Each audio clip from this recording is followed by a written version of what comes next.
आज हम करेंगे as you like it play. और as you like it play के act wise scene wise summary को करने से पहले एक बार हम इससे कैरेक्टर्स को देख लेते हैं ताकि आपकी समझ ज्यादा अच्छी बने। तो इस प्ले में सबसे पहले आपको मिलेंगे दो भाई, दो ब्रदर्स, जिनमें से एक का नाम है ड्यूक सीनियर जो बड़े हैं, और एक है ड्यूक फेडरिक। ड्यूक फेडरिक पैसे के लालच में आकर अपने बड़े भाई को उनके महल से निष्कासित कर देते हैं, बैनिश कर देते हैं, और वो मजबूर हो जाते हैं जाके बाहर एक जंगल में रुकने के लिए। उस जंगल का नाम है forest of Ardern. Duke Senior और ड्यूक फेडरिक दोनों भाइयों की दो बेटियां हैं, जिसमें से एक का नाम है रोजालिंड जो बड़े भाई की बेटी है, और छोटी जिसका नाम है सीलिया। लेकिन ड्यूक फेडरिक की बेटी सीलिया अपनी चचेरी बहन से बहुत प्यार करती है, उसके करीब रहती है, और उनके साथ रहता है उनके ही दरबार का एक कोर्ट जेस्टर जिसका नाम है टचस्टोन। कहानी में जब आगे हम पढ़ेंगे एक्ट वाइज सीन वाइज, तो हम देखेंगे कि ड्यूक सीनियर के फॉरेस्ट ऑफ आर्डन जाने के बाद में रोजालिंड को भी विवश होना पड़ेगा कि वो महल से बाहर चली जाए, और उसके साथ में सीलिया भी जाना चाहिए क्योंकि सीलिया अपनी बहन से बहुत प्यार करती है। तो वो दोनों जब वहां से निकलते हैं तो वो दो अपने डिस्गाइज में निकलते हैं, यानी कि अपना जो चेहरा है या कपड़े हैं वो बदल कर किसी और रूप में वो बाहर आते हैं। उसके बारे में हम आगे जानेंगे। कहानी में दो और भाई की कहानी है, जो दरअसल तीन भाई हैं। वो है late sir Rowland de Boys के तीन बेटे। इसमें से एक बेटा यूनिवर्सिटी में पढ़ रहा होता है प्ले में, और वो प्ले के अंतिम भाग में नजर आता है।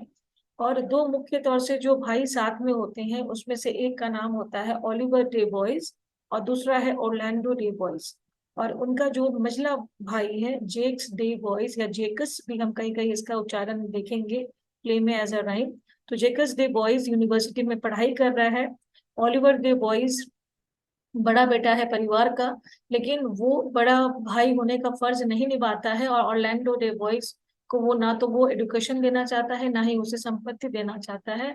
तो कहीं ना कहीं ओलिवर और ऑरलैंडो के बीच में जो रिलेशनशिप स्ट्रेन होंगे, इस वजह से ऑरलैंडो डे बॉयज को भी कहानी के एक पड़ाव पर भाग कर फॉरेस्ट ऑफ आर्डन में जाना पड़ता है। इस प्ले में जो सर्वेंट्स हैं उनमें से एक है एडम, जो कि ओलिवर का सर्वेंट है, यानी कि सर रोलैंड डे बॉयज के बड़े बेटे का। लेकिन एडम वफादार रहता है ऑरलैंडो का। डेनिस जो है वो ओलिवर का नौकर है, सर्वेंट। और टस्टोन के बारे में अभी हमने जाना कि वो एक कोर्ट जेस्टर है। और जब रोजालिंड और सीलिया महल छोड़कर फॉरेस्ट ऑफ आर्डन में भागती हैं, तो वो लोग फेडरिक के इस जेस्टर को अपने साथ ले जाते हैं। अब यहाँ फॉरेस्ट ऑफ आर्डन में जब ड्यूक सीनियर रहने को आते हैं तो वो अकेले नहीं आते हैं, उनके साथ उनके कुछ फॉलोअर्स आते हैं जो लॉर्ड्स या दरबारी उस वक्त हुआ करते थे। जैसे कि जेकस, ये जेकस वो जेकस नहीं है जो हमने अभी चर्चा की। ये जेकस एक फॉलोअर है सीनियर के, और काफी दुखी दिखाए गए हैं, बहुत शोक में लिप्त रहते हैं हमेशा। और उनके साथ में एक उनका वफादार फ्रेंड जिसका नाम है अमीन्स। तो ये तीनों फॉरेस्ट ऑफ आर्डन में रह रहे होते हैं। जब रोजालिंड और सीलिया भागकर फॉरेस्ट ऑफ आर्डन में आती है तो उन्हें एक मकान लेना होता है, तो उनकी मुलाकात एक गडरिया से होती है। उस बूढ़े गडरिया गडरिया का नाम है कॉरिन। और कॉरिन के जो मास्टर हैं वो होते हैं सिल्वियस।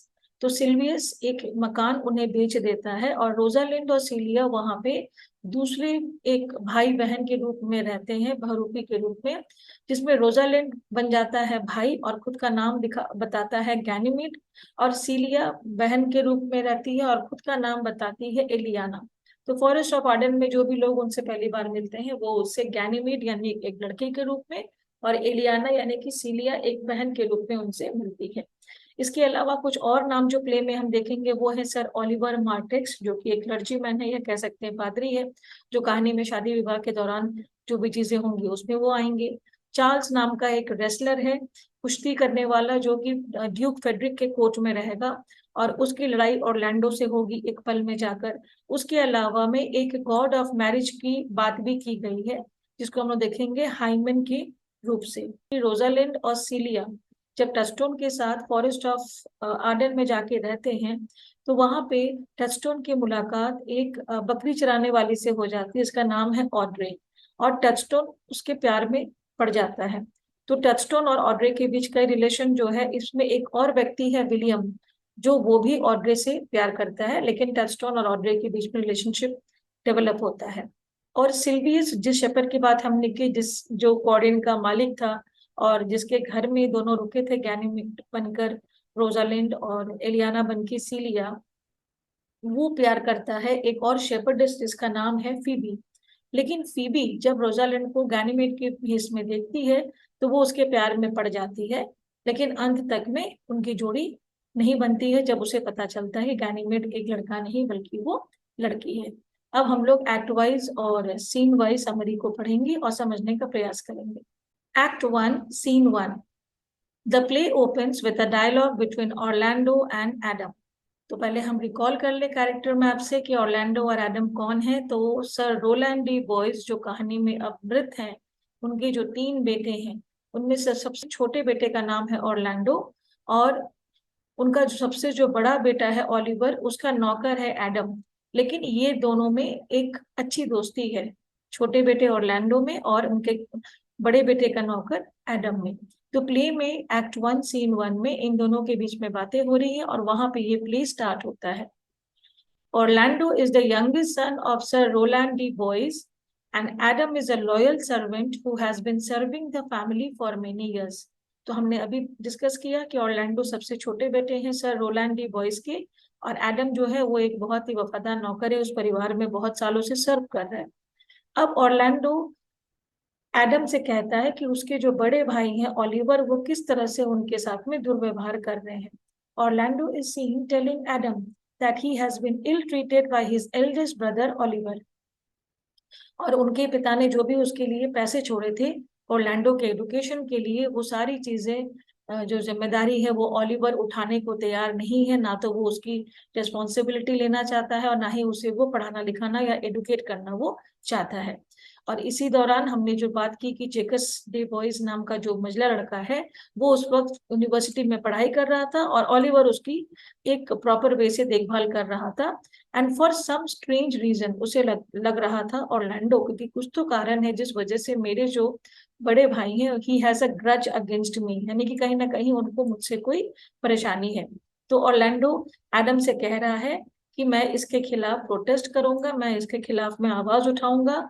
एंड उसी वक्त ओलिवर आता है उस जगह पे और वो ऑरलैंडो से बहुत ही कड़े शब्दों में बात करते हैं। तो ऑरलैंडो फिर ओलिवर से कहता है कि आपको मेरा रेस्पेक्ट करना उचित है क्योंकि आप मुझसे बड़े हैं, लेकिन आप मुझे इस तरह से एक्सप्लॉइट नहीं कर सकते हैं क्योंकि मैं छोटा हूं तो मैं कुछ भी आपकी बातों को सुन लूं। अब ऑरलैंडो और भी ऐड करते हुए कह रहे हैं कि ओलिवर आप मुझे एक स्लेव या गुलाम की तरह ट्रीट करते हैं, ना कि एक भाई की तरह। और ओलिवर इस बात पर गुस्से में आ जाता है। In a fit of anger he slaps Orlando, वो उसे थप्पड़ लगा देता है। और इस बात पर ऑरलैंडो भी चुप नहीं रहता एंड ही सीजेस और ओलिवर बाय हिज नेक, वो उसे गर्दन को पकड़ लेता है। पर इस जगह पे एडम बीच में आ जाता है, ही इंटरवीन्स और वो उनसे कहता है कि आप सब धीरज रखें। ऑरलैंडो बिल्कुल डिटरमाइंड है कि वो ओलिवर को छोड़ेगा नहीं जब तक कि वो प्रॉमिस न करे कि उसके विल में जो पैसे उसके पिता ने उसके लिए अलॉट किए हैं वो उसे मिलेगा। लेकिन Orlando finally releases Oliver and moves out, क्योंकि बात कहीं भी किसी सोल्यूशन पे नहीं आती है। अब जब ऑरलैंडो और एडम वहां से चले जाते हैं, ओलिवर कॉल से सर्वेंट डेनिस, जिसके बारे में हमने कैरेक्टर मैप में जिक्र किया, और वो कहते हैं कि जो हमारा खास कुश्ती करने वाला है चार्ल्स, आप उसे हमारे पास बुला कर लाओ और क्यों ना ऑरलैंडो को हम एक लेसन सिखाए, यानी कि हम उसे मजा सिखाते हैं, because he is trying to take the property. He instruct Charles to break Orlando's bones, वो उससे कहता है कि तुम जाओ ऑरलैंडो की हड्डियां तोड़ दो और इतने बार उसे मारो, सीवियर ब्लो दो जब तक कि वो मर ना जाए।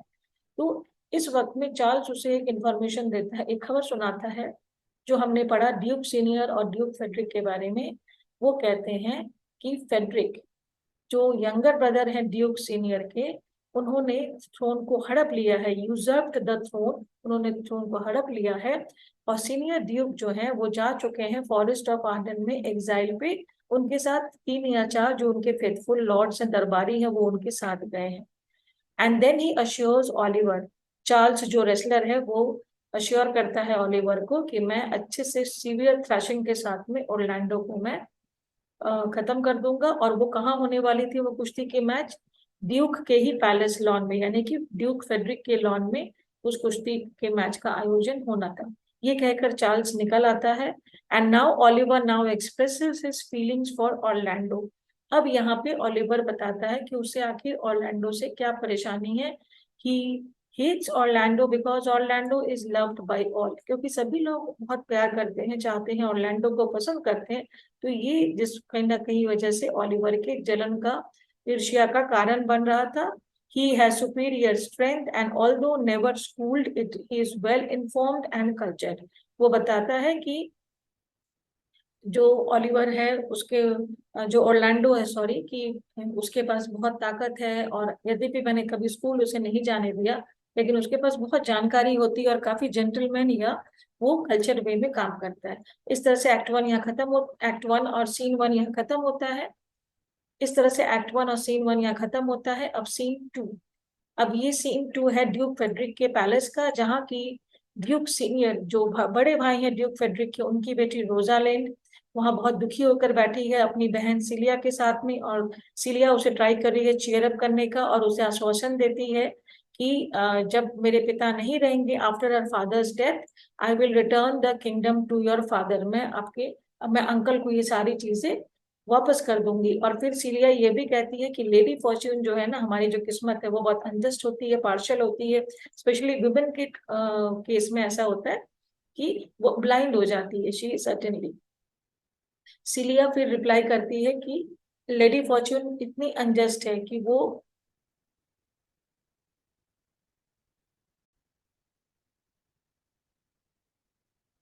सीलिया फिर बातें ही बातों में लेडी फॉर्च्यून को स्कोल्ड करते हुए कहती है कि वो काफी अनजस्ट है, पार्शियल है, किस्मत जो है वो कहीं ना कहीं अनडिजर्विंग लोगों पे मेहरबान होती है। और रोजालिंड भी एग्री करती है कि बिल्कुल लेडी फॉर्च्यून एक अंधी औरत की तरह है, जो स्पेशली वुमेन के प्रति बहुत अनफेयर है। और इस तरह से बातचीत आगे बढ़ती है। सीलिया फिर रिप्लाई करती है कि लेडी फॉर्च्यून इतनी अनजस्ट है कि वो ब्यूटी उन औरतों को देती है हु आर अनचेस्ट, जो डिजर्व नहीं करती हैं, और फिर जो डिजर्व करती हैं उनको वो अगली बनाती है। इन दोनों की बातचीत के क्रम में ड्यूक फेडरिक के कोर्ट का जो कोर्ट जेस्टर है, जो हंसाने वाला व्यक्ति है, जोकर है, टचस्टोन, वो आता है और इन्फॉर्म करता है कि वो उन्हें ड्यूक फेडरिक के पास ले जाने के लिए आया है। और उनके साथ में ज्वाइन करते हैं एक और दरबारी कोर्टियर जिनका नाम है लेब्यू। और वो बताते हैं कि आप लोगों ने एक बहुत एक दिलचस्प जो स्पोर्ट्स है वो मिस कर दिया चार्ल्स के द्वारा। अभी तक वो चैंपियन रेसलर 3 अपोनेंट्स को डिसेबल कर चुका है, उनको वो मतलब बुरी हालत में डाल चुका है, दिव्यांग बना चुका है, हालत उसकी हड्डी पसली एक कर दी है। और अब एक यंग मैन ऑरलैंडो है जिसके साथ उसे लड़ना है। ड्यूक फेडरिक भी वहां पहुंचते हैं और उनके पीछे पीछे ऑरलैंडो है, चार्ल्स है और कुछ अटेंडेंट है। अब सभी को लगता है कि चार्ल्स बहुत इजीली डिफीट कर देगा ऑरलैंडो को उसके डील डॉल से। और रोजालिंड और सीलिया को भी बहुत अफसोस होता है, they are move to pity when they know कि इतना एक हैंडसम व्यक्ति ऑरलैंडो की तरह वो अपनी लाइफ को रिस्क करने वाला है, और इसके साथ में फाइट करना बहुत आसान नहीं होगा। तो सभी लोग कोशिश करते हैं, ड्यूक फेडरिक, रोजालिंड और सीलिया, कि ऑरलैंडो को मना करे that you should not fight with Charles. लेकिन ऑरलैंडो बिल्कुल जिद पे होता है और वो कहता है कि I just need your good wishes and blessings, और उसे एक बहुत एक विश्वास था कि वो इस मैच को जीतेगा। कॉन्टेस्ट में क्या होता है कि लोगों के सोच के विपरीत होता है, चार्ल्स को हरा देता है ऑरलैंडो कुछ ही मिनट में। एंड ड्यूक फेडरिक उसे शाबाशी देना चाहते हैं, लेकिन उसे पता चल जाता है तो बहुत दुखी होता है ये जानकर कि ऑरलैंडो बेटा है सर रोलैंड डी बॉयस की, जो उनके हिसाब से एनिमी है, क्योंकि सर रोलैंड डी बॉयस उसके बड़े भैया के दोस्त थे, उसके वफादार थे, यानी कि ड्यूक सीनियर के फ्रेंड थे। तो वो बहुत गुस्से में आ जाते, he loses his temper and does not give any reward to Orlando, वो कुछ भी नहीं देते। अब इस बिहेवियर पे सीलिया और रोजालिन फिर शॉक होते हैं और वो कोशिश करते हैं ऑरलैंडो को चीयर अप करने का। रोजालिन अपनी एक नेकलेस भी उसे देती है, लेकिन ऑरलैंडो बहुत डिप्रेस्ड होते हैं, डिसअपॉइंटेड होते हैं कि इतनी एक मैच के खत्म होने के बाद भी उसके हाथ कुछ ना लगा। और तभी अचानक से लेबियो वहां आकर ऑरलैंडो से कहते हैं कि to run away from the duke's territory, कि तुम यहाँ से चले जाओ, क्योंकि कहीं ना कहीं ड्यूक तुम्हें अब एक एनिमी के रूप में देख रहा है। और वो ये भी कहते हैं कि रोजालिंड जो कि टॉलर ऑफ द 2 डॉटर्स थी, कि तुम्हें भी डॉटर जो है, तुम्हें भी जाने की ये बात कहीं ना कहीं अब तुम्हें करनी होगी, क्योंकि तुम बैनिश्ड ड्यूक के डॉक्टर हो।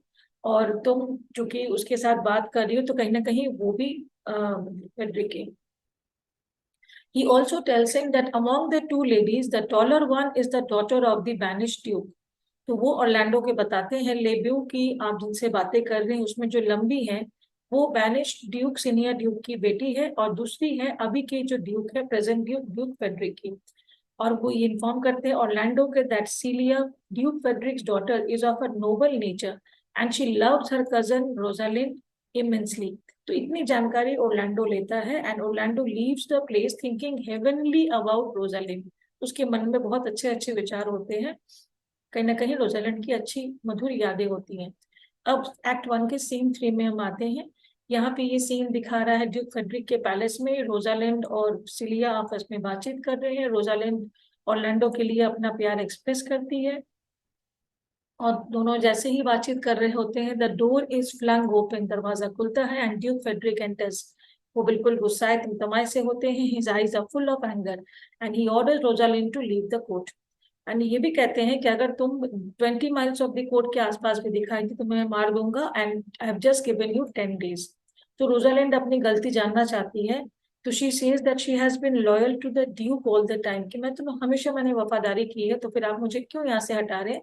तब ड्यूक फेडरिक उन्हें उसे बताता है कि क्योंकि तुम मेरे बड़े भाई की बेटी हो और वो यहाँ से बैनिश हो चुके हैं तो मैं तुम पे भरोसा नहीं कर सकता हूँ।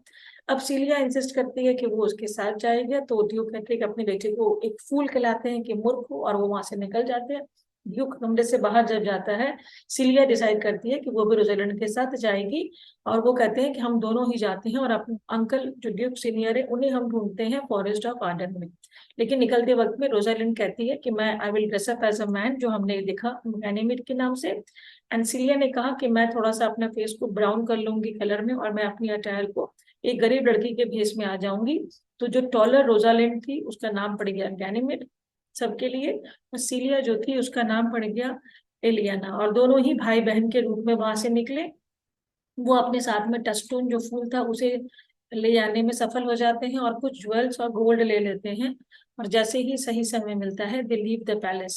और वहां से निकलते ही अब सीन आ जाता है ड्यूक के पैलेस से फॉरेस्ट ऑफ आर्डन, यानी कि हम एक्ट 2 में यहाँ से आ जाते हैं। Act 2 scene 1। The scene now shifts to the forest of Arden, और वहां फॉरेस्ट ऑफ आर्डन में प्ले में देख रहे हैं हम कि ड्यूक सीनियर और उसके जो लॉयल लॉर्ड्स हैं वो सारे एग्जाइल में हैं, और ड्यूक सीनियर बात कर रहे हैं उनके कंपेनियन से, उनके दोस्तों से, कैसे उनकी लाइफ चेंज हो गई है फॉरेस्ट में आने के बाद में। He says that there in the forest they are certainly exposed to cold and icy winds of winter। भले ही हमें बहुत ठंडी हवाओं का सामना करना पड़ता है, बहुत हार्डशिप है, लेकिन वो एक बहुत पॉपुलर एक सेंटेंस में कहते हैं sweet are the uses of adversity. यदि हम परेशानी में भी होते हैं, मुसीबत में भी होते हैं, तो उसका भी कहीं ना कहीं एक मीठा फल हमें मिलता है। ये किसके द्वारा कही हुई बात है, सेज ड्यूक सीनियर। तो he compares adversity to the toad which is ugly and rough but carries at its head a precious jewel। कि एक जो मेढक होता है ना वो उस समान होती है मुसीबतें, और कभी कभी वो फ्रॉग प्रिंस की तरह उसके सर के ऊपर में एक बहुत कीमती पत्थर लगा होता है, तो वो हो जाता है कहीं ना कहीं एक सूचक कि वो उसकी मुसीबत में भी उसे कुछ ना कुछ फल मिलेगा। ही फर्दर सेज कि he and his comrades are leading a quite life. उन्हें अच्छा लग रहा है कि वो जो क्राउडेड पब्लिक प्लेसेस है उससे दूर है और यहाँ फॉरेस्ट में रह रहे हैं। और ही says that they find tongues in trees, यानी कि मानो पेड़ पौधे बोलते हो। Books in the running brooks, यानी कि जो झरने बह रही हैं वो किताबों के समान कुछ ना कुछ उन्हें बता रही है। सरमन्स इन स्टोन्स, वहां के पत्थर भी मानो कहीं ना कहीं अच्छी बातें ज्ञान की बातें दे रहे हैं, और सभी कुछ अच्छा है। तो इस तरह से ड्यूक सीनियर कह रहे हैं कि वो उनके जो एसोसिएट्स हैं वो बहुत एक अच्छा लाइफ लीड कर रहे कंटेनमेंट का, यदि भी उनके बहुत सारे हार्डशिप है, बहुत सारे उनको मुश्किलों का सामना करना पड़ रहा है। अब ड्यूक सीनियर कहते हैं कि चलो हम हंट पे चले और हम एक हिरन का शिकार करते हैं, वी कैन फाइट। अब इस पॉइंट पे जो उनके साथ एक जेकिस नाम के कॉमरेड हैं जो मोरलाइज करते हैं हर इशू को, वो दुखी होकर कहते हैं कि आप लोगों ने एक हैबिट कर ली है हिरन को मारने की, जो कि उनका नेचुरल होम है। और वो कहते हैं कि यदि ड्यूक सीनियर आपका भाई कहीं ना कहीं आपके थ्रोन को हड़प चुका है, यूजर पर है, तो आप भी कहीं ना कहीं वही काम कर रहे हैं। उन्होंने आपकी अथॉरिटी को हड़पा है, तो आप यहाँ पे जो डियर का जो जगह है, डोमिनियन ऑफ द डियर है, उसको आप कहीं ना कहीं आप हड़प रहे हैं, यानी कि आप उसमें इंटरफेरेंस कर रहे हैं। तो इस तरह से हम सीन 2 पे आ जाते हैं। सीन 2 में ड्यूक फेडरिक के कोर्ट में ड्यूक फेडरिक को शॉक हो जाते हैं जब उन्हें पता चलता है कि उनकी बेटी सीलिया और उसकी जो भतीजी है नोजालिंद वो वहां से भाग चुके हैं और किसी ने अभी नहीं देखा है। एंड उन्हें लगता है जरूर किसी कोर्टियर ने ही प्लान किया होगा, और तभी उनमें से एक कोर्टियर कह देते हैं कि जो आपका कोर्ट जेस्टर या कोर्ट फूल है टचस्टोन, वो भी वहां से भाग चुका है। तो courtier also says that in his opinion the two princesses has fled in the company of Orlando. अब वो एक अंदाजा करके उनके दिमाग में ये जहर भर देते हैं कि जरूर ये दो बच्चियां जो हैं, ये लड़कियां, ये ऑर्लैंडो के साथ गई है, जिसने चार्ल्स को हराया था कोर्ट रेसलर को। तब इस बात पे ड्यूक फेडरिक ऑर्डर देते हैं कि जाओ और ऑर्लैंडो को ढूंढो, और अगर ऑर्लैंडो ना मिले तो उसके भाई ओलिवर को लेकर आओ, ताकि उससे पता चले कि ऑर्लैंडो आखिर कहाँ है, और उसी बहाने उसे अपनी बेटी और अपने भतीजे का पता भी चल जाएगा। अब हम आते हैं एक्ट 2 की सीन 3 पे। इधर जब ऑर्लैंडो रेसलिंग कॉन्टेस्ट जीत चुका होता है और उसे कुछ भी इनाम हाथ नहीं लगता है, तो फिर वो वापस घर आता है, तो वहां उसकी मुलाकात एडम से होती है। और एडम उसे इन्फॉर्म करता है कि उसका जो बड़ा भाई है वो बहुत रिवेंजफुल है, गुस्से में है, और उसने डिसाइड किया है that he will put an end to his life by setting fire to the house, कि वो उसके घर में आग लगाने का षड्यंत्र कर रहा है। एडम ने ये सुन लिया है कि, और ओलिवर ये प्लान किसी को बता रहा था। इस पर ऑर्लैंडो काफी डिस्ट्रेस्ड फील होता है और कहता है कि एडम मैं क्या करूं, इससे तो अच्छा था कि मैं भिखारी ही रहता, अगर मेरी इनहेरिटेंस में मेरी जान जा रही है। और वो ये भी कहते हैं कि मेरे पास कोई अदर टैलेंट भी नहीं है कि मैं अपने जीवन बसर कर सकूं। तो एडम उसे ऑफर करता है कि मेरे पास सेविंग्स है मालिक, जो मेरे पूरी जिंदगी की सेविंग्स है, दैट इज 500 क्राउन्स, जो मुझे आपके पिता सर रोलैंड ने दिया था, मैं इसे आपको दे रहा हूँ। And he also offers his services कि मैं आपके साथ चलूंगा, लेकिन हमें इस प्लेस को जितना जल्दी हो सके यहाँ से छोड़ना होगा। ऑर्लैंडो काफी इम्प्रेस होते हैं उसके इस वफादारी से, फेथफुलनेस से, और उसे बहुत कॉम्प्लीमेंट्स देते हैं इस सीन में और उसके स्पिरिट ऑफ सर्विस के लिए। Adam is so great that he does not want anything in return. वो कहते हैं कि मुझे कुछ नहीं चाहिए, सिर्फ ऑर्लैंडो से कहते हैं कि आप टाइम वेस्ट ना करें, हम यहाँ से निकलते हैं और मैं आपको हमेशा आपको सर्व करूंगा। एडम उस घर में कितने सालों से रह रहे थे, एज ऑफ 17 से, and now he is 80। From this we can guess कि हाउ ओल्ड ही वाज और कितना वो मतलब वफादारी से वर्क करते आए हैं। और वो कहते हैं कि मैं ऐसे घर में रहना भी नहीं चाहूंगा जहाँ की जो बड़ा घर का बड़ा है, एल्डेस्ट है, वो इतना रिवेंजफुल है, वो इतना ज्यादा बदला लेने की मूड में है यहाँ के छोटे भाई से। ये कहकर ऑर्लैंडो और एडम निकल पड़ते हैं शहर से, और एडम का डिवोशन बहुत ही इमोशनली डिस्प्ले किया गया है इस प्ले में। Now we come to scene 4। अब हमने देखा कि ड्यूक फेडरिक के पैलेस से रोजालिंड सीलिया टस्टोन के साथ भाग चुके हैं। ये फॉरेस्ट ऑफ आर्डन में पहुंचते हैं रोजालिंड गैनीमेड के वेश में और सीलिया एलिना के वेश में।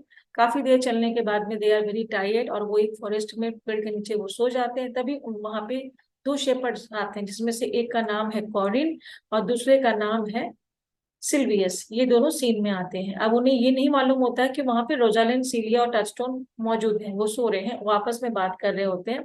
सिल्वियस कॉरिन से कहता है कि वो फीबी जो शेपर्डेस है उससे वो बहुत प्यार करता है, इज डीपली इन लव, लेकिन फीबी उसके प्यार को रिस्पॉन्ड नहीं करती है। अब रोजालिंड जो इनके डायलॉग को सुनती है उसे एक सिंपैथी होता है, कहीं ना कहीं सहानुभूति सिल्वियस के साथ में। और सिल्वियस का जो पैशन है फीबी के लिए, कहीं ना कहीं उसे ओरलैंडो का प्यार याद दिलाता है। She speaks of a love for Orlando, कि मैं भी प्यार करती हूँ और काश मैं भी इजहार कर सके, लेकिन टस्टन कहीं ना कहीं उसका मजाक उड़ाता है। और टस्टन रिकॉल करता है कि वो भी एक बार ऐसे ही एक लड़की जैनस माइल के प्यार में पड़ा था, और उसने बहुत कुछ एक अब्सर्ड थिंग्स, विचित्र चीजें की थी, जैसे कि तलवार उठा के तोड़ना जेनस के हाउस में, या फिर एक लकड़ी के बैट को किस करना जिससे वो कपड़े धोती थी। तो इस तरह की हरकतें वो कहता है कि लोग प्यार में ही करते हैं, making fun of the absurdities which people in love often commit. अब सीलिया टस्टोन से कहती है कि वो फॉरेन से बात करे और पता करे कि क्या वो कुछ खाना दे सकता है गोल्ड के बदले। फॉरेन कहता है कि मैं तो सिर्फ एक नौकर हूँ, सिल्वियस का जो शेपर्ड है। फिर भी वो कह रहा है कि मेरा जो मालिक है वो प्लान कर रहे हैं कि वो अपने कॉटेज को सेल करेंगे और साथ में शीप और पैस्चर को।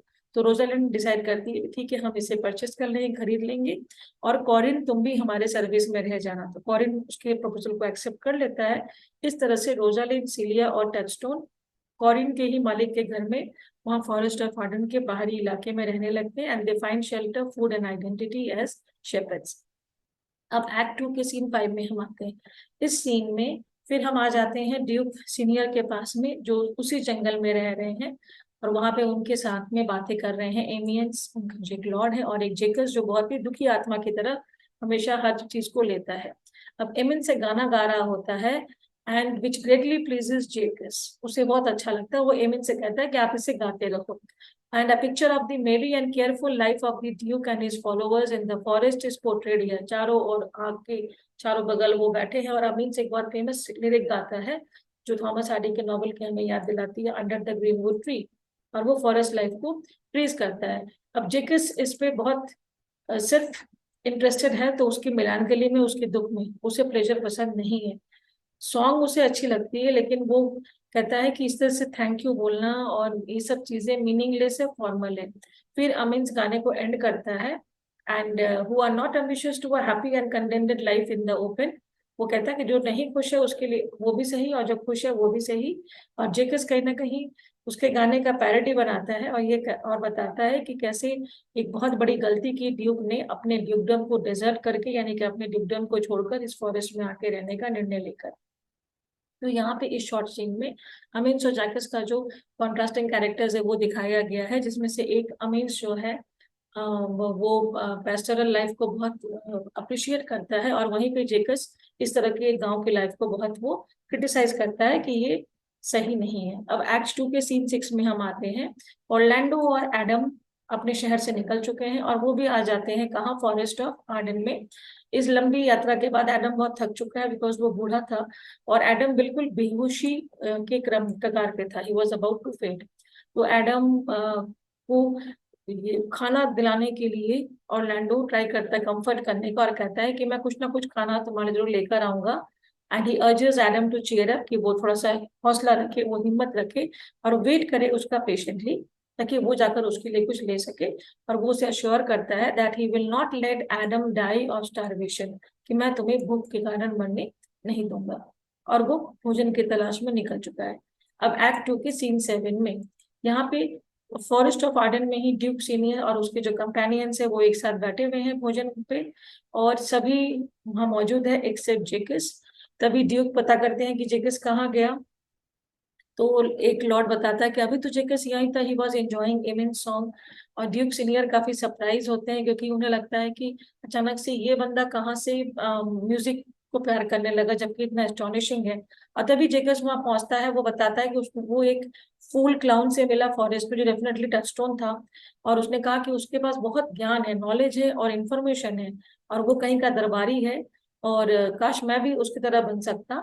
तो टचस्टोन ने जेकस से क्या कहा था कि ये जो समय है ये बढ़ता ही रहता है, कीप्स ऑन पासिंग, बिना रुके बिना कहीं ठहरे, आर बाय आर, और मैन वैसे ही बूढ़ा होते जाता है, और फल जैसे पकते हैं, और इस तरह से पूरी लाइफ उसकी स्पेंड हो जाती है। तो टचस्टोन ये भी बताते हैं अपनी ओपिनियन में कि लेडीज बहुत यंग और ब्यूटीफुल हैं, तो वो बहुत ज्यादा कॉन्शियस हो जाती है अपनी जवानी और अपनी सुंदरता को लेके। जेकस ड्यूक को बताता है कि वो भी उसकी एक इच्छा है, हो रही है कि वो भी जब कभी किसी दरबार में जाए तो वो एक प्रोफेशनल फूल की तरह वो रोल करे, जिस तरह से टचस्टोन उसे कर रहा है। एंड क्यों? Because he sees that as a jester he would condemn people for their extravagance, वो खुले आम लोगों की निंदा कर सकता है, क्योंकि वो कितना खुलकर खर्चा करते हैं और बर्बादी करते हैं। इसी पॉइंट पे ऑरलैंडो उनके ग्रुप के पास आता है, अपने हाथ में सोड थामे, और उनसे कहता है कोई भी खाने को हाथ नहीं लगाएगा जब तक कि उसका अपना जो बूढ़ा साथी है वो खाना ना खा सके। तो ड्यूक इसमें डरता नहीं है, ड्यूक सीनियर थोड़ा भी डरते नहीं है उसके खींची हुई तलवार को देखकर, वो बल्कि उसे अच्छे से समझाते हैं कि तुम थोड़े गुड मैनर्स दिखाओ और तरीके से बात करो। ऑरलैंडो ड्यूक के इस ह्यूमैनिटेरियन अप्रोच पे वो कहीं ना कहीं इम्प्रेस हो जाता है, और वो कहता है कि बिल्कुल भूख की जरूरत, खाने की जरूरत बहुत ज्यादा है, is on the verge of death. तो ड्यूक उनसे इनवाइट करता है कि तुम आ जाओ खाने पे, तो वो कहता है कि नहीं, पहले मैं जो खाना है मैं अपने बूढ़े वफादार नौकर को दूंगा, जो कि मैंने जिसे मैं रख कर आया हूँ एक शेल्टर प्लेस में, एंड उसे बहुत सख्त आवश्यक है फूड की। वो परमिशन लेता है कि वो जाए और एडम को लेकर आएगा। और तो ड्यूक कहता है कि आप बिल्कुल जाइए और उस बूढ़े व्यक्ति को लेकर आइए, नौकर को, और अश्योर करता है कि जब तक वो वापस नहीं आएगा कोई भी खाने को हाथ भी नहीं लगाएगा। तो ऑर्लैंडो निकल जाता है एडम को ढूंढने। और इस बीच फिर जेकस अपने जो फिलोसॉफिक जो सिद्धांत है और वो अवलोकन है वो सारी चीजों को वो कहने लगता है। यहाँ पे एक बहुत फेमस पोएम निकल कर आती है शेक्सपियर की। वो कहता है कि इंसान कहीं ना कहीं 7 एजेस जीता है, और जिसमें कि वो कहते हैं ह्यूमन क्या है, एक रंगमंच की कठपुतली की तरह है और किरदार की तरह वो आते हैं और जाते हैं। और ये 7 एजेस को उन्होंने डिफाइन भी किया है, जो कि पोएम के रूप में बहुत पॉपुलर हुआ आगे चलकर।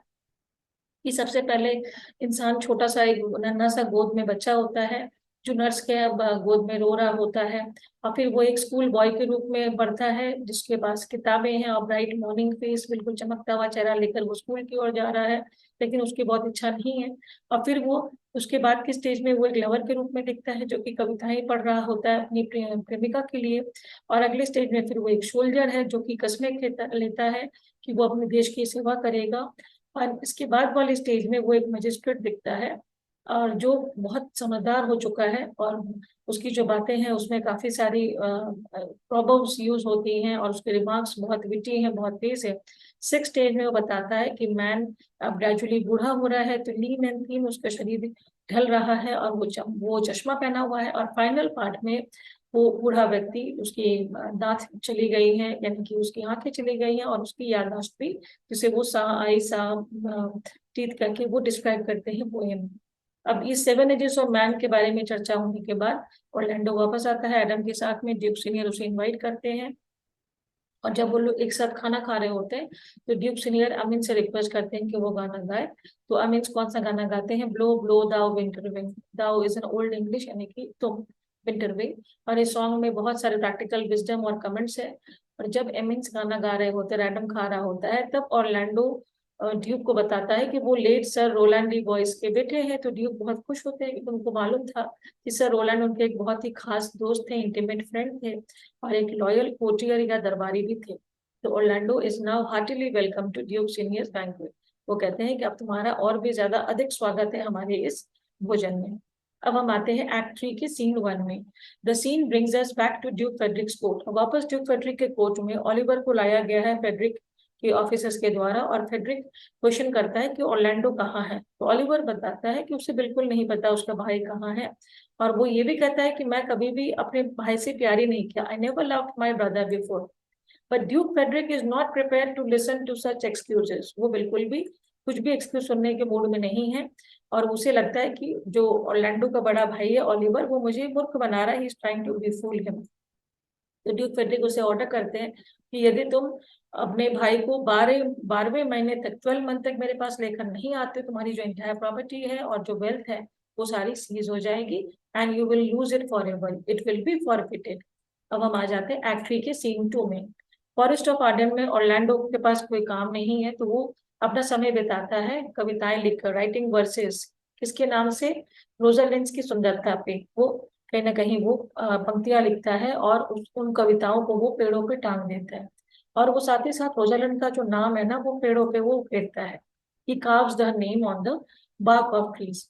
जब ऑर्लैंडो वहां से चला जाता है ये सारी चीजों को करता हुआ, तभी टचस्टोन और कॉरिन जो ओल्ड शेपर्ड है वो सीन में आते हैं। वो काफी फ्रेंडली एक साथ में रहे हैं अब। कॉरिन और टचस्टोन आपस में बातचीत करते हैं, और कॉरिन टचस्टोन से कहता है कि क्या तुम्हें ये शेपर्ड का जो लाइफ है वो अच्छा लगता है? तो टस्टोन बताता है कि शेपर्ड की जो लाइफ होती है थोड़े से कुछ अच्छे भी है और कुछ बुरे भी चीजें हैं। और फिर टस्टोन जानना चाहता है कोरिन से कि क्या तुम्हारे पास भी कोई फिलोसॉफिकल आइडियाज है, कोई ऐसी सैद्धांतिक चीजें हैं जो तुम बताना चाहो। तो Corin expresses some of his ideas which are too simplistic. वो कहता है, बहुत ही साधारण सी बातें वो करता है। And Touchstone says that as Corin has never been to his court, his ideas and manners are absurd. To which Corin replies that what are known as good manners at the court are regarded as absurd manners in the countryside. तो यहाँ पे कॉरिन कहीं ना कहीं खुद के point को validate करता है, ये कहते हुए कि ऐसा ही होता है कि जो गांव के लोग होते हैं, कंट्री के लोग होते हैं, उनको शहर के जो लोग हैं उनकी बातें समझ में नहीं आती, और फिर जो पैलेस के लोग होते हैं उनको शहर, जो देहात के लोग होते हैं कंट्री साइड के, उनकी जो मैनर्स है वो अब्सर्ड लगते हैं। And then Touchstone makes a few more remarks pointing that Corin is unintelligent, कि तुम बिल्कुल भी बुद्धिमान नहीं हो। अल्टीमेटली कॉरिन कहता है कि मैं तुम्हारे लिए बिल्कुल भी मैच नहीं हूँ, यानी कि मैं तुम्हारा सामना या तुम्हारी बराबरी में नहीं कर सकता हूँ, because you have the bit of a poetry. जब रोजालिंड उनके सामने आती है और रोजालिंड देखती है कि वहां जगह जगह वो कागज टंगे हैं, एंड जब वो फर्स्ट को पढ़ती है एंड शी फाइंड्स कि बहुत ही सुंदर से वो लिखे हुए तारीफ में बुने हुए वर्सेस हैं ब्यूटी एंड वर्च्यू के, एंड टचस्टोन कहते हैं कि वर्सेस में रिदम नहीं है, और फिर वो मजाक उड़ाता है रोजालिंड का। तभी सीलिया आती है और उसमें भी ऐसे ही कागज कहीं कहीं पाए हैं पेड़ पे, वो लाके रोजालिंड को दिखाती है। जो राइटर है उसने रोजालैंड के हिसाब से बिल्कुल ऐसे ऐसे क्वालिटीज बताई है, जैसे कि modesty, faithfulness, beauty and majesty, बहुत ही मतलब जो कि बहुत रेयर ही किसी लोगों में मिल सकता है, हेवनली वर्च्यूज या क्वालिटीज। और राइटर यहाँ पे ये भी डिक्लेयर करता है that in these verses his decision that he will live and die as Rosalind slave, यानी कि ऑरलैंडो ने कहीं तक इस हद तक लिखा था उसमें कि मैं जीऊंगा और मरूंगा उस रोजालिंड के गुलाम के रूप में। अब रोजालिंड प्रिटेंड करती है पहले कि उसको नहीं मालूम है कि ये किसने लिखी है ये सारी पंक्तियां, लेकिन कुछ देर फन होने के बाद में सिलिया जब बताती है कि ऑरलैंडो ही है, रोजालिंड बहुत खुश होती है, ओवरजॉयड होती है, लेकिन एट द सेम टाइम वो बहुत अनहैप्पी, बिकॉज वो अभी इस वक्त में गैनीमेड के रूप में एक मैन बन के है, तो वो नहीं चाहती थी और उसे कि वो उस तरह से ऑरलैंडो के साथ मिले, because she has to behave like a man. And when the two cousins are talking in this way, जब ये लोग बातें कर रहे होते हैं इसके बारे में, अचानक से ऑरलैंडो और जेक्स उस सीन में आ जाते हैं, दोनों लड़की छुप जाती हैं और वो उनके बीच की जो कॉन्वर्सेशन है उसको सुनते हैं। जेकस एडवाइस करता है ऑरलैंडो को कि तुम्हें इस तरह से, क्योंकि हमने देखा है पूरी फिल्म में कि जेकस बहुत प्रैक्टिकल माइंडेड है और वो बहुत हर एक चीज पे उसको कहीं ना कहीं आपत्ति होती है, तो वो उससे कहता है कि तुम्हें ऐसे प्रेम जो गीत है ना वो बार्क पे या पेड़ों के छाल पर लिखकर तुम्हें बर्बाद नहीं करना चाहिए। तब ऑरलैंडो कहते हैं कि जेकस से कि ये जो इस तरह से आप बातें कर रहे हैं ना कहीं मेरी जो सुंदरता है पंक्तियों की वो आप गलत मायने में ले रहे हैं। और जेकस कहता है कि ऑरलैंडो तुम्हारी सबसे बड़ी जो फॉल्ट है ना वो है कि तुम प्यार में हो। ऑरलैंडो फिर कहता है कि he would not exchange this fault with जेकस best virtues, यानी अगर आपका बेस्ट जो क्वालिटीज वो भी अगर मुझे मिले तो मैं उसके बदले में अपने इस प्यार को कुर्बान करना नहीं चाहूंगा, यानी कि he is very happy in love. And finally they take leave of each other and Jaques goes away, वो चला जाता है। Now Rosalind now goes to Orlando, वो सोचती है चलो कुछ मजे करते हैं। वो सिलिया से कहती है कि मैं कुछ ट्रिक्स करूंगा ऑरलैंडो पे, and she then asks Orlando what hour of the day is it, कितना बजा है, तो उसको ऑरलैंडो कहता है कि मेरे पास तो घड़ी नहीं है, I don't have a clock so I can't tell the time. वो उसे जवाब देता है। इस तरह से जो बातें हैं वो ब्रिटिश स्टाइल में चलती है, एक सवाल फिर एक जवाब करके काफी चालाकी से। And Orlando tells that it is he, बोला मैं ही हूँ जिसने ये कविताएं लिखी हैं इस जगह पे, और ये नाम मैंने कहीं ना कहीं कार्व किया है ट्रीज पे। तो Ganymede tales him that he does not look like a lover, कि तुम लवर तो लगते नहीं हो। तो ऑरलैंडो कहता है that his love for Rosalind is greater than his rhymes reveal, जितना मेरी कविताओं में व्यक्त नहीं है, रिवील नहीं है, उससे ज्यादा मुझे प्यार है। तो गैनीमेड ऑरलैंडो से कहती है दैट कि उसकी जो प्यार की जो मैडनेस है वो उसका इलाज हो सकता है, कैन बी क्योर्ड, यदि तुम एक प्रपोजल को मान लो। तो गैनीमेड कौन सा प्रपोजल देता ही प्रपोजेज अगेन, कि वो कहता है कि मान लो ऑरलैंडो कि मैं गैनीमेड, मैं तुम्हारा रोजालैंड हूँ, एंड ही, ऑरलैंडो कहता है कि he would not like to be cured, मुझे इसका इलाज नहीं चाहिए। लेकिन गैनीमेड असर्ट करता है that he would cure Orlando if he would call him Rosalind and come every day to his cottage and woo him as Rosalind, कि हर दिन तुम्हें मेरे कॉटेज पे आना है और मान लेना है कि मैं गैनीमेड नहीं, मैं तुम्हारा प्रेमिका रोजालिंड हूँ, और तुम मुझे प्रपोज करोगे ठीक जैसे तुमने रोजालिंड को किया था। He says with all heart good youth, तो Ganymede does not accept the expression good youth and wants to be dressed as Rosalind। जब वो उसको बाय बाय कहता है उसकी बात को मानकर और उसे गुड यूथ कहता है, जैसे कि चलो जवान लड़के अब मैं चला, तो उसे खराब लगता है। उसे लगता है काश एक दिन बहुत जल्द ऐसा आए जब ये मुझे गैनीमेड के रूप में नहीं, मुझे रोजालिंड के नाम से ही मुझे एड्रेस करे। और इस तरह से रोजालिंड और ऑरलैंडो वहां से निकल पड़ते हैं। अब हम आते हैं सीन 3 पे। अब इस बीच टचस्टोन ने दोस्ती कर ली है उस बकरी चराने वाली लड़की, जिसका नाम है ऑड्रे से। एंड टचस्टोन उसे कहता है कि मैं तुम्हारी मदद करूंगा बकरियों को देखभाल करने में। ऑड्रे कहती है that she is a chest woman दो नॉट ब्यूटीफुल, कि मैं एक बहुत ही सभ्य औरत हूँ, भले मैं बहुत सुंदर ना हूँ। और टचस्टोन उसकी ऑनेस्टी को बहुत पसंद करता है और उसकी इस क्वालिटी को, और उसे प्रपोज करता है, he wants to marry her. और वो कहता है कि I am prepare to get married to her in the wood not in the church, यानी कि यहाँ पे जंगल में भी हम शादी कर लेंगे, हमें चर्च जाने की आवश्यकता नहीं है। टचस्टोन लेकिन फिर ऑड्रे से कहता है that the vicar of the next village, vicar या क्लर्जीमैन जो हमने पढ़ा पादरी हैं, sir Oliver Martext, would soon be coming to perform the rites of their marriage. यानी कि टचस्टोन उसे बताता है कि मैं बिल्कुल तय कर चुका हूँ कि हमारी शादी होनी है और बहुत जल्द सर ओलिवर मार्कटेक्स आएंगे, हम शादी कर लेंगे। He arrives in a few minutes, but tells Touchstone that a guardian should give away the bride to Touchstone, otherwise the marriage would not be considered valid. कि जो भी नियम है चर्च की शादी में, कोई एक होना चाहिए अभिभावक या गार्डियन टचस्टोन का, जो मतलब ये ऑड्रे का, जो कि उसका हाथ उठाकर कन्यादान की तरह वो टचस्टोन को दे। अब जेकस की सारी चीजों को देख रहा होता है। Jaques has been watching all this from behind and he offers कि चलो मैं ही उसका हाथ उसके हाथ में दे देता हूँ। He however does not like that a cultured man like Touchstone should get married like a beggar in an indecent way. उसे ये बात पसंद नहीं आती है कि इतना, क्योंकि हमने देखा शुरू में ही वो बहुत तारीफ कर रहा था कि मुझे टचस्टोन की तरह ही बनना है, वो बहुत फिलोसॉफिकल है, और उसे ये बात अच्छी नहीं लग रही थी कि ऐसे ये बहुत ही बिना पॉम्प एंड शो के एक बेगर वे में ये शादी करने वाला है।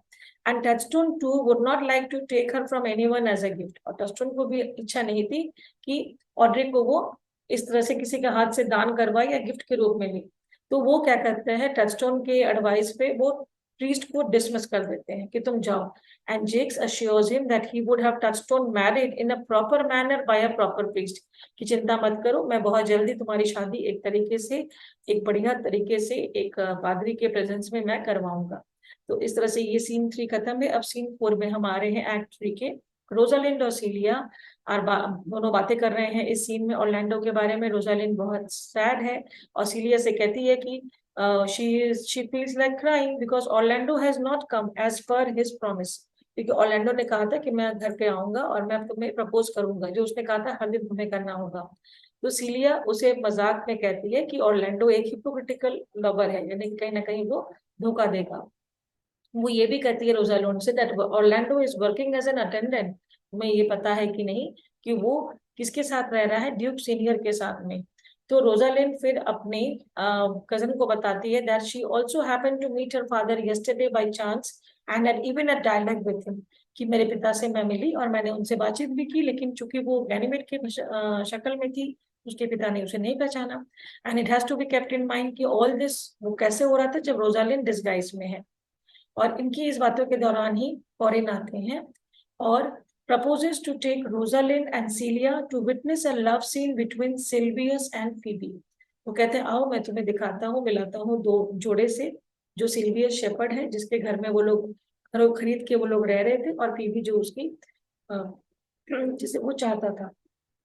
रोजालिंड रेडिली अग्रीज, क्योंकि उसे भी लगता है कि मैं इन दोनों प्रेमी जो जोड़ा है उसे देखकर मैं कहीं ना कहीं खुद को सेटिस्फाइड फील करूंगी। So she because the sight of lovers is a source of satisfaction for those who are themselves in love, कि चलो कम से कम उसे देखकर मुझे तसल्ली हो जाएगी। और अब सीन 5 में सीन खुलता है फॉरेस्ट ऑफ आर्डन के ही दूसरे हिस्से में, जहाँ पे सिल्वियस और फीबी का ये लव प्रपोजल चल रहा है। Silvius is kneeling before Phoebe, वो बिल्कुल घुटने के बल पे है। And he says that his heart will break if he be spurn his love, के तुमने यदि मुझे ठुकरा दिया मेरे प्यार को तो मेरा दिल टूट जाएगा। फीबी हाउएवर रिमेन्स अनमूव्ड, और रोजालिंड, सीलिया और कोरिन ये सब पीछे खड़े होकर छुप कर देख रहे होते हैं, और वो फीबी के इस बिटर रिमार्क्स को, है ना, बहुत ही हार्श रिमार्क्स को सुन रहे होते हैं। रोजालिंड आगे बढ़ जाती है और फीबी को उससे कहीं ना कहीं डांटती है धीरे से, चाइल्ड्स फीबी, कि तुम में इतना घमंड क्यों है। And she tells her that she was no beauty, तुम कोई बहुत सुंदर नहीं हो। And Silvius the shepherd is 1,000 times a proper man than she a woman, कि इसमें बहुत ज्यादा गुण है और बहुत ज्यादा सुंदरता है as compare to you. And she asks Phoebe to kneel and thank heaven for a good man's love, कि तुम्हें भगवान का शुक्रिया करना चाहिए कि तुम्हें इतना अच्छा लड़का मिल रहा है, वर मिल रहा है। तो Phoebe kneels to Rosalind who in male attire looks very handsome. तो यहाँ पासा पलट जाता है, कहाँ फीबी को सिल्वियस को प्रपोज करना होता है, वो उल्टे घुटने के बल पे बैठ के और वो रोजालिंड की तरफ देखती है जो बहुत हैंडसम लगता है, and Rosalind asks Phoebe to love Silvius and accept his offer. तो रोजालिंड यहाँ फीबी से कहते हैं कि तुम सिल्वियस से प्यार करो और तुम उसके ऑफर को करो, लेकिन वो कहती है she wants her not to fall in love with her as she does not like her, कि तुम मेरे प्यार में ना पड़ो, मैं गैनीमीड के प्यार में, क्योंकि मैं तुम्हें पसंद नहीं करती हूँ। और ये कह के रोजालिंड वहां से चली जाती है, उसके पीछे पीछे सिलिया और कॉरिन भी जाते हैं, लेकिन फीबी के साथ वहां पे एक हो चुका था, एक कहीं ना कहीं she had fallen in love with Ganymede, and she discovers the truth of the saying, whoever loved that loved not at first sight, and she wants to know more about the youth। और वो कहती है कि बिल्कुल सत्य किसी ने कहा था कि प्यार पहली नजर में हो सकता है, और वो और ज्यादा जानना चाह रही थी गैनीमेड के बारे में। तो सिल्वियस उसे बताता है कि ये जो यूथ है यानी गैनीमेड है, इसने मुझसे मेरा कॉटेज खरीदा है और जो भी बिलोंगिंग्स थे उसके पास में। तो फीबी सिल्वियस से कहता है कि तुम मेरे बिहाफ में एक लेटर डिलीवर कर दो गैनीमेड को, and then she says she will be a taunting letter as the youth scorned her, she will answer scorn with scorn. वो बोले इस लेटर में मैं बिल्कुल वैसे ही कहीं ना कहीं खिंचाई करूंगी जिस तरह से इसने मुझे खिंचाई की है। And simple Silvius believes her, Phoebe and Silvius depart. उसे लगता है कि हाँ जो कह रही है शायद वही होगा, कहीं ना कहीं उसने जिस तरह से फटकार लगाई है तो ये भी जवाब में कुछ लिखना चाह रही है, और दोनों वहां से अलग होते हैं और फिर हम एक्ट 4 में प्रवेश करते हैं।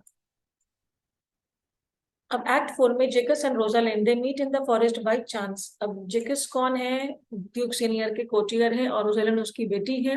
Rosalind says that she has heard that Jaques is melancholy by nature, कि मुझे पता चला कि तुम बहुत दुखी हो, दुखी रहते हो। और जेकस कहता है कि हाँ उसे मेरी मेकिंग से सैड रहना ज्यादा अच्छा लगता है। अब दोनों जब बातें कर रहे होते हैं तब तक ऑरलैंडो आता है, जेकस वहां चला जाता है। ऑरलैंडो अपोलोजाइज करता है रोजालिंड से कि मैं लेट हो गया, मुझे आना था तुम्हारे पास में वो खेल खेलने के लिए। And Rosalind says that if a lover is late in coming to meet his beloved even by a fraction of a minute he is not a true lover, यानी कि अगर एक मिनट भी देर कोई लवर करता है तो फिर वो एक सच्चा आशिक नहीं हो सकता है। अब रोजालिंड जो गैनीमेड के रूप में है वो इनवाइट करता है ऑरलैंडो के कि चलो तुम मुझे प्यार का इजहार करके दिखाओ, मानो मैं रियल रोजालिंड हूँ। And Rosalind tells Orlando that she is in a game mood and will readily accept Orlando's love, और मैं आज अच्छे मूड में हूँ, तुम जैसे ही मुझे प्रपोज करोगे मैं हाँ कह दूंगी। तो ऑरलैंडो उसमें कन्फाइड करता है, वो वैसा ही करता है, वो उसे बताता है कि वो बहुत प्यार करता है रोजालिंड से, but he is not aware of a love for him. उसे ये नहीं मालूम है कि रोजालिंड उससे प्यार करती है कि नहीं। He says that if she does not respond to his love, he would die। और यहाँ तक कह देता है अगर तुम मेरे प्यार को मंजूर नहीं करोगी, नहीं रोजालिंड के रूप में उसको देखते हुए, फिर मैं जान दे दूंगा। तो रोजालिंड कहती है कि no man has ever died for cause of love, कोई भी व्यक्ति प्यार में अपनी जान नहीं देता है। और both keep talking in a light hearted manner, ऐसे ही इनका मजाक चलता रहता है। And then Orlando says that he has to go, उसे जाना होगा और वो अटेंड करेगा ड्यूक सीनियर डिनर टाइम पे, एंड फिर he would return to Ganymede after 2 hours, 2 घंटे के बाद में आ जाऊंगा। She however tells him that if he is late in returning by 1 minute, अगर 1 मिनट भी देर होता है तो तुम्हें मैं फेक लवर या तुम्हें मैं झूठा आशिक मैं डिक्लेयर कर दूंगी। जब ऑरलैंडो वहां से चला जाता है तब रोजालिंड सिलिया से कहती है कि ये बिल्कुल सच है that she is passionately in love with Orlando and her love is as deep as the Bay of Portugal। एक स्रोत पानी के स्रोत के बारे में बताते हुए कहती है कि जितना गहरा बे ऑफ पोर्टुगल है उतना गहरा मेरा प्यार है ऑरलैंडो के लिए, लेकिन मैं फिलहाल इजहार नहीं कर पा रही हूँ। अब हम आते हैं एक्ट 4 के सीन 2 पे। इधर क्या हुआ कि ड्यूक सीनियर के एक लॉर्ड ने एक हिरन को मारा है और जेक्स फिर मजाक उड़ाता है ये कहकर that he deserves to be honoured like a Roman conqueror and that the dead deer horn should now be planted upon the lord's head to serve as a garland of victory, कि हाँ तुमने बहुत बड़ा काम किया है, तुमने हिरन मारा है तो उसके जो सिंग है वो तुम्हारे सर पे होना चाहिए, मानो तुम्हें माला पहनाया जा रहा हो जीत की। And Jaques then asks another lord to sing a song even if you can not sing it in tune, कि तुम एक गीत सुनाओ भले तुम्हें गाना ना आता हो। And the second lord thereupon sings a song the subject of which is the killing of a deer. और यहाँ पे इस सीन 2 में एक्ट 4 के जो लॉर्ड है जो दरबारी है वो जो गाना गाते हैं उसका विषय क्या होता है, एक हिरन को मारना। अब हम आते हैं सीन 3 में। जो कि ऑर्लैंडो ने कहा था कि मैं बिल्कुल 2 घंटे में ही वापस गैनीमेड के पास आ जाऊंगा जब मैं ड्यूक का डिनर खत्म हो जाएगा। और उसने कहा था कि अगर तुम 1 मिनट भी लेट करोगे तुम्हारा प्यार झूठा साबित होगा। तो रोजालैंड और सिलिया वेट कर रहे हैं ऑर्लैंडो के अराइवल के लिए, लेकिन कोई सीन नहीं है। तब तक सिल्वियस वहां पहुंचता है एक लेटर लेकर, जो हमने देखा फीबी के द्वारा लिखा हुआ था। अब जो भी लेटर में लिखा हुआ है सिल्वियस उसे नहीं जानता था, लेकिन उसे ये लगता है कि लेटर में बहुत ज्यादा स्कॉन या एंगर होगा, यानी कि उसने गुस्सा दिखाया होगा अपना घृणा गैनीमेड के लिए। And Rosalind asks Silvius if he would like to hear the letter, क्या तुम सुनना चाहोगे? तो सिल्वियस कहता है ठीक है मैं सुन लूंगा। He answers in positive and Rosalind उसे पढ़ता है। वो लेटर ऑफ लव निकलता है और वो पूरा एक्सप्रेस करती है कि फीबी कितना पैशनेटली लव में है गैनीमेड की। सिल्वियस बहुत सरप्राइज होता है कि फीबी ने झूठ क्यों बोला, she told a lie to him and that the letter was a rebuke to Ganymede. कहीं ना कहीं वो एक अपोजिट निकला। तो सिलिया अपना सिंपैथी दिखाती है सिल्वियस के लिए, लेकिन रोजालैंड को लगता है कि Silvius deserves no sympathy because he loves a woman who has no regard for his feelings. तो रोजालैंड यहाँ पे सिल्वियस को कहती है कि तुम इसी के लायक हो, धिक्कार के लायक हो, क्योंकि तुम ऐसी औरत पे अपना प्यार उड़ेलना चाह रहे हो जिसको तुम्हारी कोई कदर प्यार की नहीं है।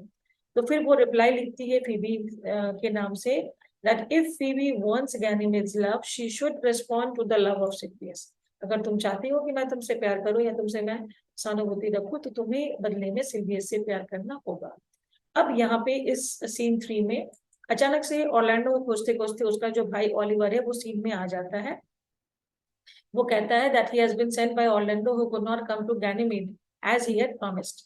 तो वो आकर कहता है कि मुझे ये मेरे भाई ने भेजा है बिकॉज भाई मेरा नहीं आ सका है। And then he also hands over a blood stained handkerchief to Rosalind. वो एक बिल्कुल खून में सना हुआ जो हैंकी है वो रोजालिंड को देता है। अब ये हैंकी देखने के बाद में दोनों बहनें पजल्ड हो जाती हैं कि आखिर क्या हुआ है, और वो ऑलिवर से कहते हैं कि प्लीज नरेट कीजिए साफ साफ कि हुआ क्या है। तब ऑलिवर बताता है कि ऑर्लैंडो मेरा छोटा भाई है, यंगेस्ट ब्रदर है। And he also reveals that after living Rosalind and Celia, Orlando saw on the way a man lying under an oak tree. कि जब तुम दोनों से मिलकर मेरा भाई वापस जा रहा था उसने एक व्यक्ति को देखा जो कि एक बहुत बड़े ओक ट्री के नीचे सोया हुआ था। And Orlando also saw a green and golden snake which had encircled itself around that sleeping man's neck। और उस व्यक्ति के गर्दन के चारों ओर एक सुनहरा और हरा रंग का एक सांप जो है, सुनहरे और हरे रंग में एक सांप अब लपेटा हुआ था। Hearing the noise of footsteps, the snake slipped away into the bush। जैसे ही उसके पैर की आवाज आई तो वो स्नेक तो चला गया, लेकिन उसके पीछे एक लायनेस थी जो छिपी हुई थी, was hiding and waiting for the sleeping man to wake up।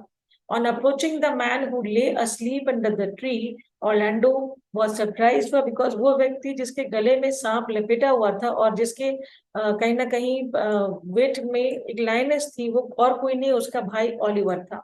तो उसे लगा कि मेरा भाई बड़े भैया सोए हुए हैं। तो ऑर्लैंडो ने फाइट किया लायनेस को और उसने जान बचाई अपने भाई को।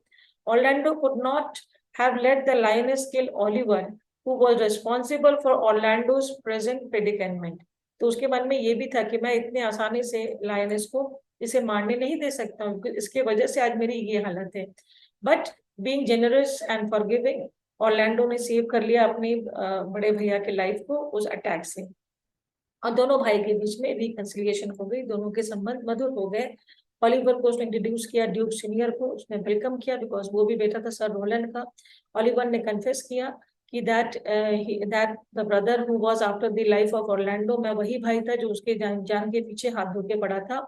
और वो फिर बताता है कि ऑर्लैंडो के घर जो हाथ में एक घाव हो गया है लाइनस के फाइटिंग की वजह से, they had she had hurt the arm of Orlando and therefore he couldn't come in time, इसलिए वो समय पे नहीं आ पाया। लेकिन हैज सेंट ऑलिवर, उसके भाई ने ऑलिवर को भेजा इस हैंकी के साथ में एक एविडेंस के साथ, मानो एक प्रूफ के साथ कि उसे चोट लगी है, ताकि फिर रोजालिंड ये ना समझे कि उसने कोई बहाना किया है and his love is fake.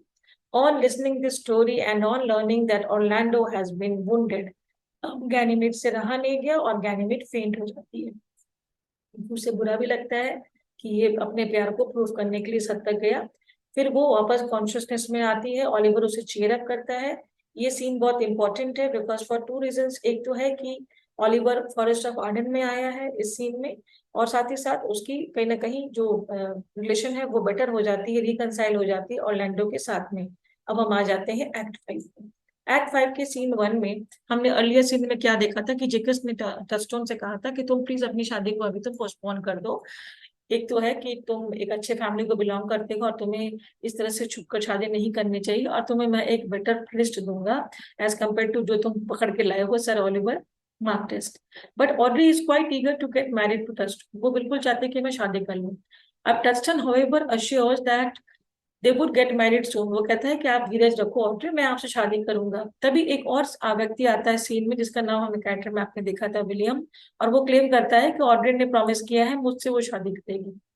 Touchstone then puts a number of questions to William, वो बहुत सारे सवाल करता है और उसे कहता है कि एक्सप्लेन करो वेदर तुम एक वाइस फेलो हो। तो विलियम कहता है कि that whether he is a wise fellow. तो विलियम कहता है कि हाँ यू हैव अ प्रिटी विट।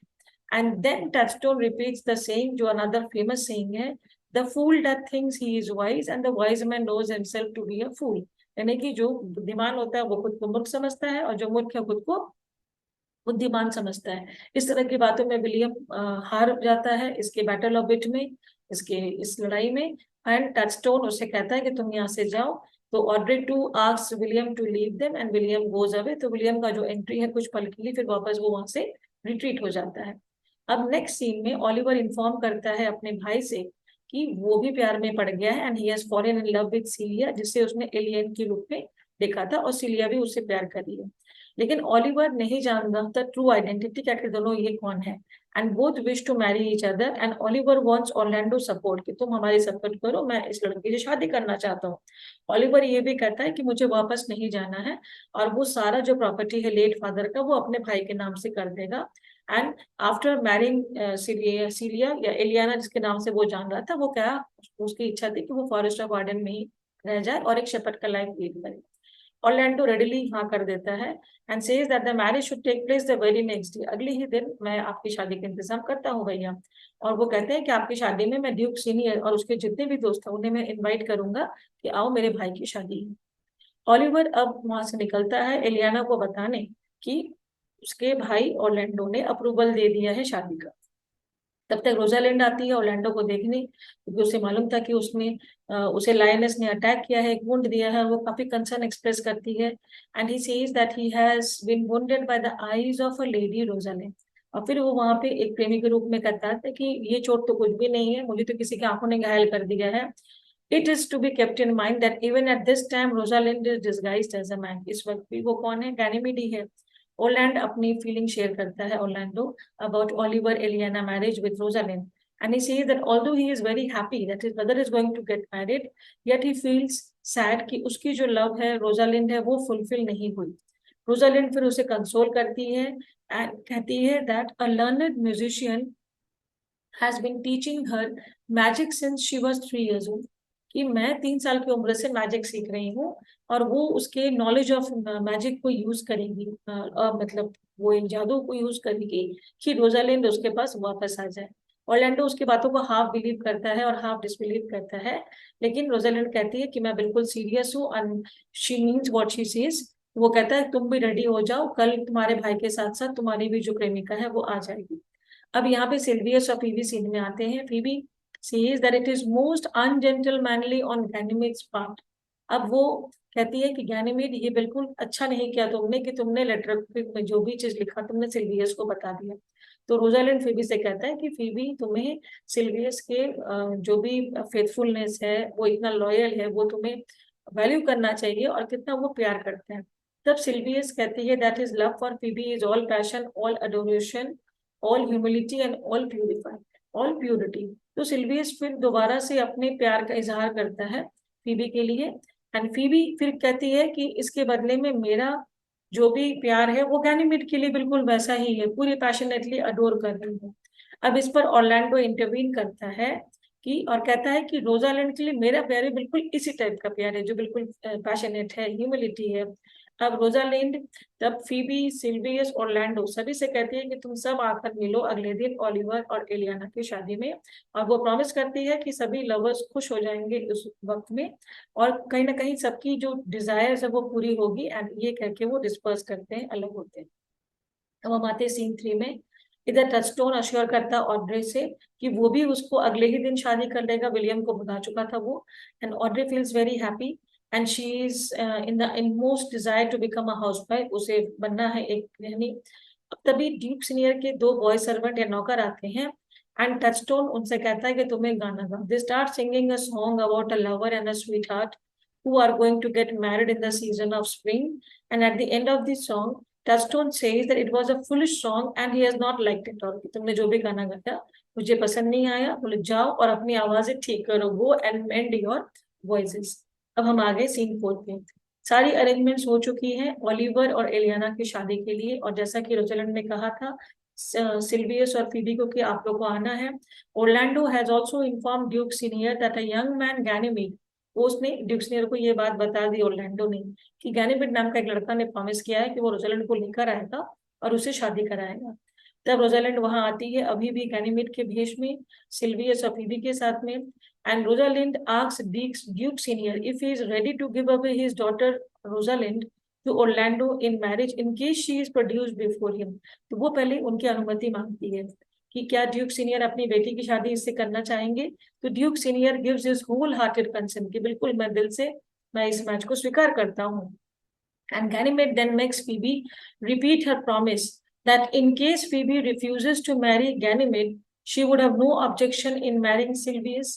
कि फीबी अगर तुम किसी भी कारण से गैनीमेड से शादी करने में तुम मना करती हो तो तुम ऑटोमेटिकली तुम शादी फिर करोगे सिल्वियस से। तो ये सारी प्रोमिसेस वो ले लेती है, और गैनीमेड कहती है कि जब टाइम आएगा तुम सब अपने अपने प्रोमिसेस को फुलफिल करोगे, भूलोगे नहीं।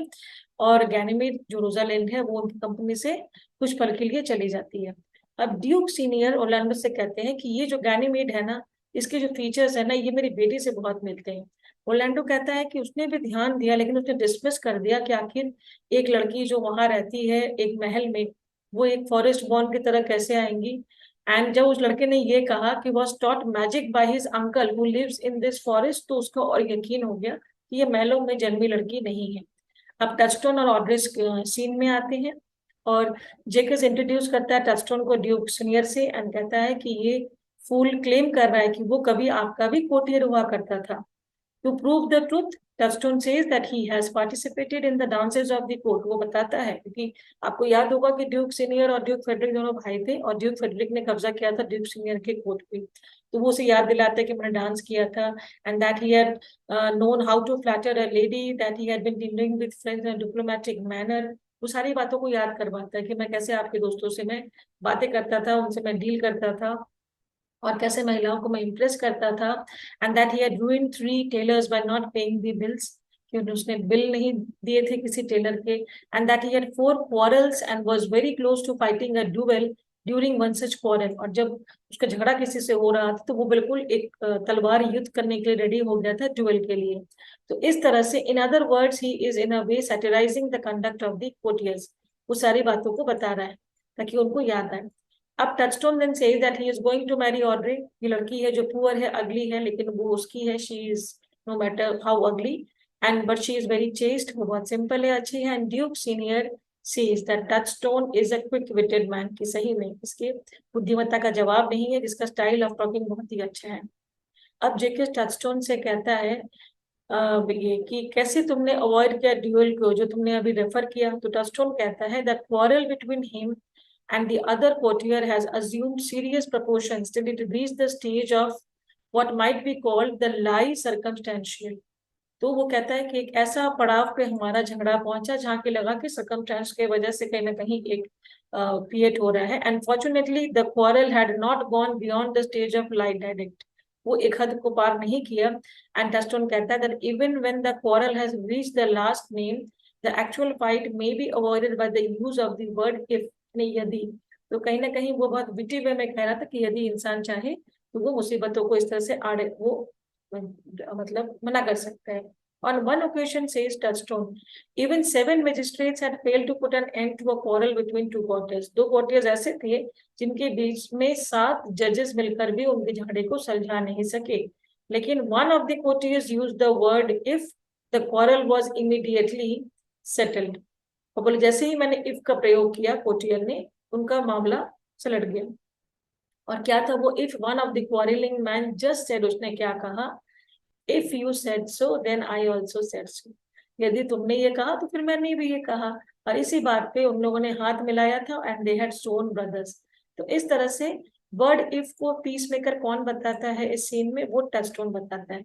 ये सुनने के बाद में सीनियर ड्यूक कमेंट करते हैं, he uses his folly like a stalking horse. वो अपनी मूर्खता को एक घोड़े की तरह यूज करता है. And under the presentation of that, he shoots his wit. जैसे एक घोड़ा अगर अपने चाल में कहीं ना कहीं आपके पीछे आ रहा हो और वो उसके आड़ में वो अपने बुद्धिमत्ता को दर्शाता है. तो इन अदर वर्ड्स ड्यूक सीनियर कहना चाहते हैं कि टचस्टोन जो लेबल है फूल का वो यूज करता है, लेकिन एक्चुअली वो बहुत ही वाइज मैन है. अब देर हो चुकी है. रोजालिंड और सिसिलिया जो कपड़े बदलने गए थे, दोनों अपने अपने रूप में आ जाते हैं. वो ना तो गैनीमेड है ना एलियाना है. उनके साथ है गॉड ऑफ मैरिज हाइमन. और वो बताते हैं ड्यूक सीनियर को कि वो ड्यूक की बेटी को हेवन से लाए हैं. And Duke senior should now unite her with her lover Orlando, कि अब रोजालिंड और ऑरलैंडो की अब शादी कर दे. Rosalind then addressing Duke Senior says that she gives herself to him because she belongs to him. Rosalind प्यार का फिर से एक बार ये कन्फेशन करते हुए कहती है कि मैं तुम्हें सौंपती हूँ. Both Duke Senior and Orlando feel amazed. वो अवाक होते हैं. Phoebe now realizes, अब वो समझ जाती कि जो यंग मैन जो गैनीमेड कहता था वो एक्चुअली कौन है? वो रोजालिंड है. And Hymen now speaks to Duke Senior and tells him that there are various couples who are to be united in wedlock. कि आज बहुतों की शादी होने वाली है जो कपल्स कहानी के एंड में आके बनती हैं. एक बनेगी जोड़ी ऑरलैंडो और ड्यूक सीनियर की बेटी रोजालिंड की. एक बनेगी ऑरलैंडो के बड़े भाई ओलिवर और रोजालिंड की चचेरी बहन सीलिया की, यानी कि डॉटर ऑफ ड्यूक फेडरिक. एक है जो कडेरिया और जो लड़की थी सिल्वियस और फीबी. और एक है जो कोट फूल था टचस्टन और Audrey. Hymen goes on to say that marriage is a supreme gift which Juno, जो कि क्वीन ऑफ गॉड्स है, वो हमें ब्लेसिंग के रूप में देती है. अ सॉन्ग इज देन संग, गाना गाया जाता है शादी के सम्मान में. And the gods of marriage. Duke senior बहुत ही खुश है क्योंकि उसे अपनी उसकी बेटी और उसकी भतीजी सिलिया मिल चुकी हैं. वो सिलिया का स्वागत करते हैं. एंड फीबी तब जब जान जाती है कि गैनीमेड कहीं ना कहीं लड़का नहीं था, तो she tells Celia that she will be true to the words given to Rosalind, कि मैंने जो प्रॉमिस किया वो मैं करूंगी और मैं तुमसे शादी करूंगी. इसी वक्त में जेकस डी बॉयज जो कि रोलैंड डी बॉयज के मजले बेटे थे, वो वहां पहुंचते हैं और वो कहते हैं कि मैं आपके लिए कुछ खबर लाया हूँ. और वो न्यूज किया है कि Duke Frederick was coming with a mighty force. वो जंगल की ओर आ रहे थे ड्यूक सीनियर को मारने के लिए. लेकिन अचानक से उनकी मुलाकात फॉरेस्ट ऑफ आर्डन में एक ओल्ड रिलीजियस मैन से हो गई, जंगल के बाहर आउटस्कर्ट्स में. और वो व्यक्ति जो सेंट्री था, उसने उसके माइंड को इतना इन्फ्लुएंस किया कि ड्यूक फेडरिक ने निश्चित कर लिया कि वो वर्ल्ड को रिनाउंस करेगा, यानी कि वो सब कुछ त्याग देगा. तो उसने सारे ड्यूकडम किसको रेस्टोर कर दिया है? ड्यूक सीनियर को. And the property of Duke seniors followers, जो भी उनके साथ आए थे, उनको भी लौटाने का उसने आदेश दे दिया है. ड्यूक सीनियर कॉर्डियली वेलकम करते हैं ऑरलैंडो और ओलिवर के एक और भाई को, जो सर ओरलैंड के सेकंड सन हुआ. ही सेज कि जेकस डी बॉयज, आपने बहुत अच्छा न्यूज लाया है. And he has given the two boys excellent wedding gift, कि बिल्कुल सही शादी का तोहफा एक तरह से हो गया ये जो खबर तुम लाए हो. Oliver would get back his estate, उसे अपना वापस सामान मिल जाएगा, संपत्ति. एंड ऑरलैंडो ऑटोमेटिकली ड्यूक के जमाई के रूप में ड्यूक का जो भी संपत्ति है उसको वो इनहेरिट करेगा. Duke Senior then informs all his followers that he would duly be rewarded for having kept company with him in the evil times. कि आप लोगों ने इतने बुरे वक्त में मेरा साथ दिया, तो मेरे साथ जो भी दरबारी है, नौकर है, उनका मैं ख्याल रखूंगा. और चलिए हम रिजॉइस करते हैं, सेलिब्रेट करते हैं इस ओकेशन को. अब इस वक्त फिर जेकस जो फिलोसोफर है, वो गुड विशेस देता है उन 4 कपल्स के जिसकी शादी हो रही है. And finally he announces decision to leave them in order to go and join Frederick, who become a hermit, because Jacobs believe that one can get many ideas from persons who have renounced the worldly life. वो कहता है वो व्यक्ति जो दुनिया को त्याग चुका है उसके पास बहुत कुछ सीखने को. तो कहता है आप लोग वापस जाइए, मैं लेकिन जा रहा हूँ फेडरिक के पास, जो हर्मिट या वो ऋषि बन चुके हैं. ड्यूक सीनियर कोशिश करते रोकने की, लेकिन जेकस का डिसीजन फर्म होता है और जेकस चला जाता है। ड्यूक सीनियर रिज्यूम करते सेलिब्रेशन। अब यहाँ रोजालिंड अपीयर होती है स्टेज में अकेले प्ले के लास्ट हिस्से में। रोजालिंड आती है और उसका एक एपिलॉग है, वो सारे ऑडियंस को एड्रेस करते हुए अपना एक ओपिनियन बताती है थ्योरेटिकल परफॉर्मेंस में। And she says, I charge you O women for the love you bear to men to like as much of this play as please you. जितना कि प्यार आप लोग अपने मेन से करते हैं, उसी तरह से उतना ही प्यार आप इस प्ले को भी दे। And this is how the play comes to an end as you like it.